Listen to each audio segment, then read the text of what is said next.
This audio presentation of Neville Goddard's The Great Secret is brought to you by audioenlightenment.com, copyright 2012, all rights reserved. The Great Secret. Judas is called the betrayer, but what is it that he betrayed? Judas betrayed the great secret of the Messiah and where Jesus might be found. His is the most important role in the great mystery of God. I have found in David, the son of Jesse, a man after my heart who will do all my will. Of this man's posterity God has brought to Israel a Savior, Jesus as he promised. Then in the 43rd chapter of Isaiah the Lord reveals a Savior saying, I am the Lord, and beside me there is no Savior. If God brought a Savior to humanity, he had to bring himself as Jesus, which simply means I am. This he revealed in the great I am statements. I am the vine, I am the door, I am the shepherd, I am the bread. In those statements, Jesus is declaring that unless you believe that you are I am is Lord, you die in your sins. For your I am is Jesus, your Savior, the man who will rule as God as he promised. When you hear the word Jesus, you may think of someone outside of yourself, but I tell you, your I amness is Jesus, sound asleep. He is buried in you and will one day awaken in you. Asleep you are Son of God, but when he awakes, you are God the Father, sending his sons into the world to conquer death. The Son returns as the Father of all life. Beloved, we are now the sons of God. It does not yet appear what we shall be, but he knows that when he appears we shall be like him, and see him as he is. As a son of God it does not appear what you will be, but when God appears you will know him, because you will be just like him. This is the great messianic secret, and when that secret is unveiled in you, you will see the importance of separating the words Jesus and Christ, as stated in the book of Revelation. Come, Lord Jesus and his Christ, for Christ is the Messiah, God's great son David, who reveals you to his Father, Jesus. Man has completely forgotten the mystery and speaks of Jesus as a little man who was born of woman 2,000 years ago, when Jesus is God himself. Your awareness of being is Jesus, who is God the Father. The great secret of the Christian faith is the revelation of the fatherhood of God and the brotherhood of man. The fatherhood of God is Jesus in you. Do you not realize that Jesus and his Christ are in you? Did not David, the Christ, come in the Spirit and call Jesus Lord? If David were not in you, you would never know that you are God the Father. One day David came out of me. He stood before me, and I knew exactly who he was and our relationship with another, even before he called me Father. Now I know that everyone one day had the identical experience, for there is only one God, only one Father. We are all members of that one body which share in this wonderful promised end, as everything resolves itself into the one who is God the Father. So Judas reveals the messianic secret by telling it you will find the Lord Jesus in heaven, and that heaven is within you. If anyone should say, Come look, here it is, or there he is, don't believe him, for the kingdom of heaven is within you. When you find Jesus, your journey is over. Then your heart will go out to everyone, for you will know that you are brothers. You are not going to become sons of God. You are already God, sons of the Most High, becoming God himself. God is able to give himself to you as though there were no other, just God and you. Believe that. And the most incredible story ever told, which is the pattern of salvation, will unfold in you to reveal you as God the Father. That is the story of the Bible. The Old Testament is an adumbration, a foreshadowing, while the New is its fulfillment, written as a rough draft. Paul wrote his 13 letters at least 20 years, chronologically speaking, before the first gospel, which is Mark. Yet no book spells it out completely. I have tried my best to make it clear just how it unfolded within me, and how I came to the full realization of myself as God the Father. I tell you, there is no other God, no other being. God actually sent his Son to the world. He chose you in himself before the foundation of the world. You are here to perform a certain job, and when you do you will say, Father, I have finished the work thou gavest to me. Now return unto me the glory that was mine, the glory that I had with thee, before that the world was. As a son you radiate the glory of God, But when you return, you are that glory. You are that God. God the Father transforms His Son into Himself by giving us His own Son, who reveals our true identity. This is the mystery of life through death. There is a pattern in those 39 books of the Old Testament that fulfills itself in the New. Paul urges everyone to follow the pattern of the true word which you heard from me. Here he is telling you that his words are true, but he doesn't spell them out. He makes that statement. When it pleased God to reveal His Son in me, I conferred not with flesh and blood, but he doesn't tell the experience. Paul was the first to use the word Christ, which is the word Messiah and means God has touched, made contact. Descending upon a Son in bodily form as a dove, God has contacted that Son through the sense of touch. That contact is the gift of the Holy Spirit, and in that act God seals His gift. In the Old Testament, God decreed David to be His son. And in the New Testament, David comes in the Spirit and reveals you as Father. This is the great secret that Judas betrayed.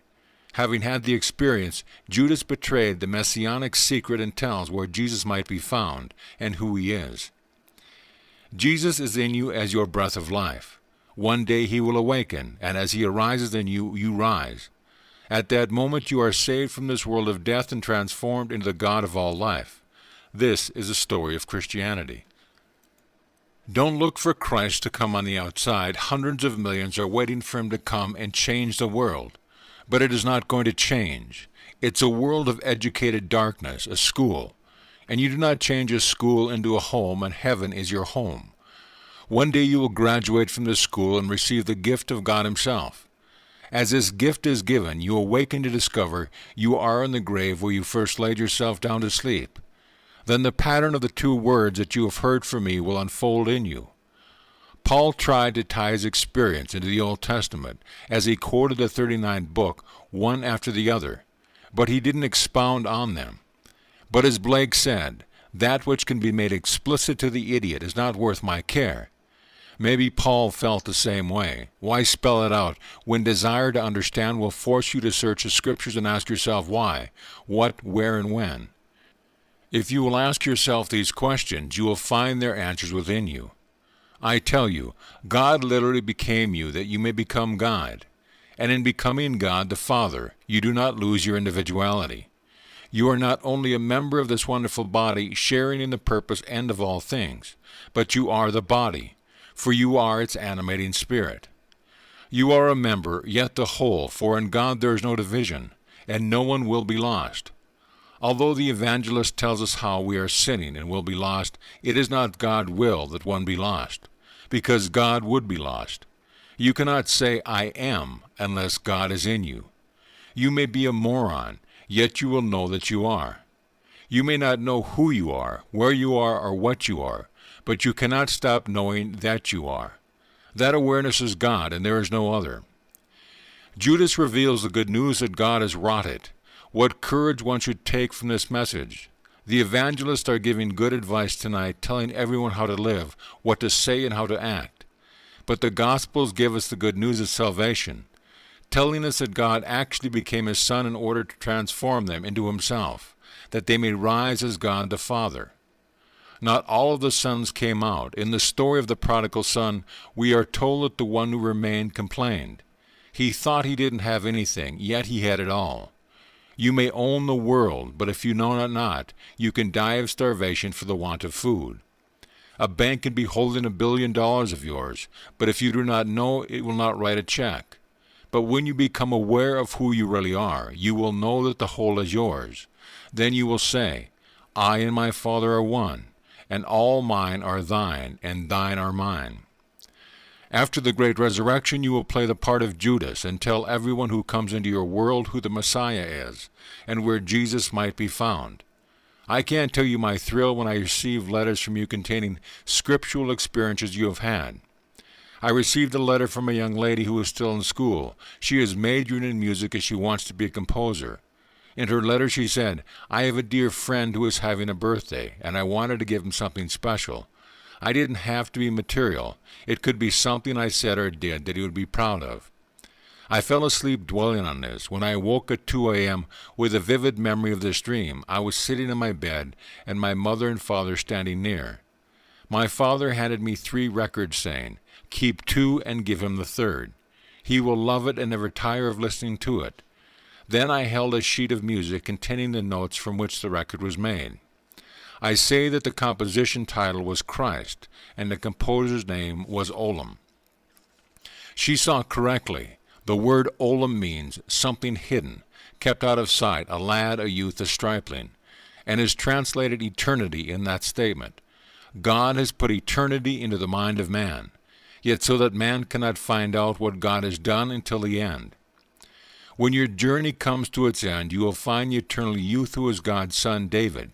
He is Olam, the eternal youth, the composer of the music, which is all about himself, for he is the Christ of Scripture.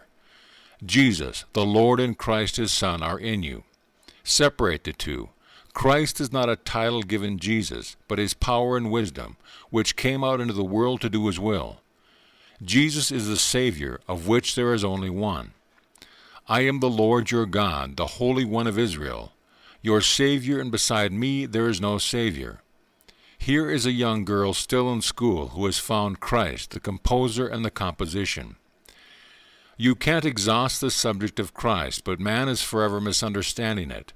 The crowds believe some little man was crucified on a cross by Jews, but John tells us, "You know not whom you worship, but we know who we worship, for salvation is from the Jews." If you think of a physical Jew, you are in error. A Jew is an Israelite who is not a descendant of Abraham after the flesh, but the elect of God of any race or nation. The Old Testament is the book of the Jews, of which you, as a son of God, come into this world to fulfill. Every mystical experience, if foreshadowed by a word in the Old Testament, is predestined, written by God's servants, the prophets. The chronological order of both the Old and New Testament is not accurate. Matthew is the first book in our New Testament, yet Mark came before Matthew, and the letters of Paul came before the 4 Gospels.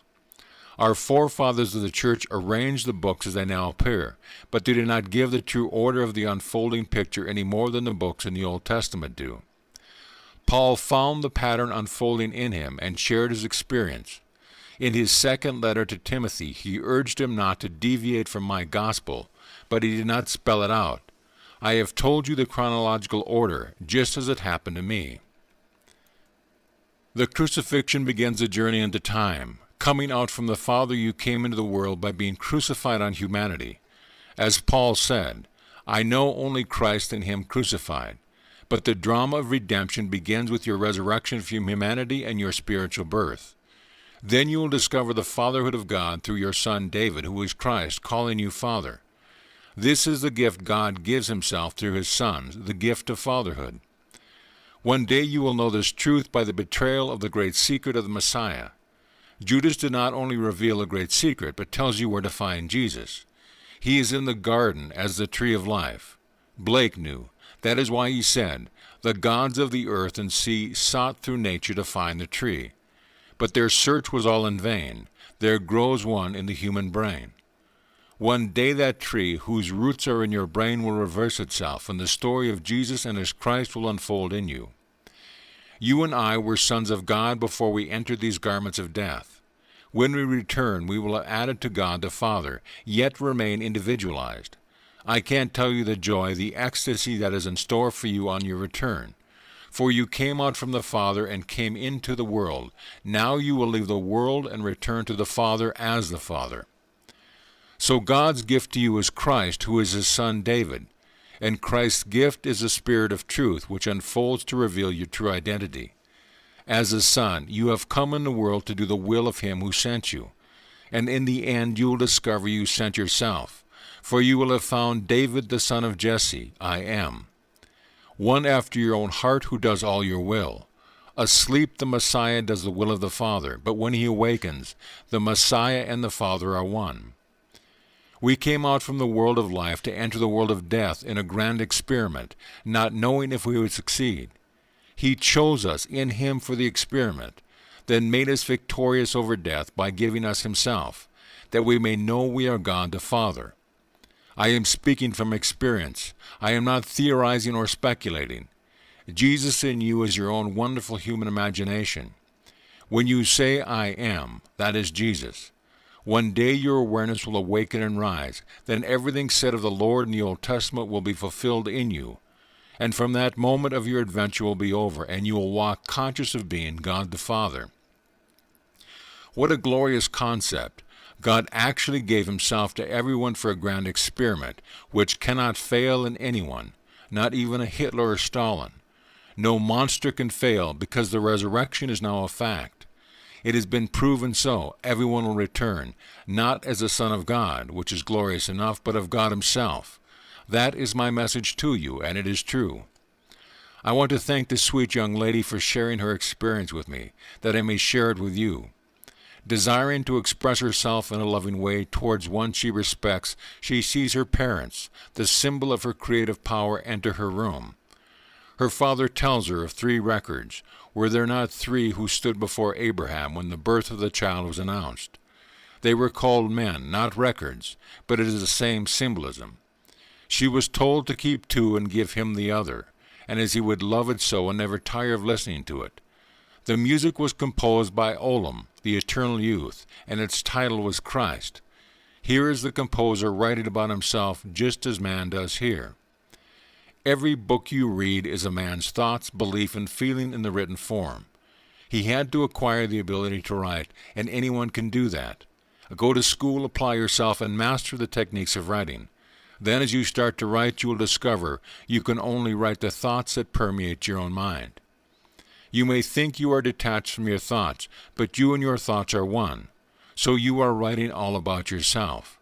So Olam, the eternal youth, composed the composition Christ, which is all about himself and you. Oh, Christ will never tire of listening to your incredible story. Now let us go into the silence.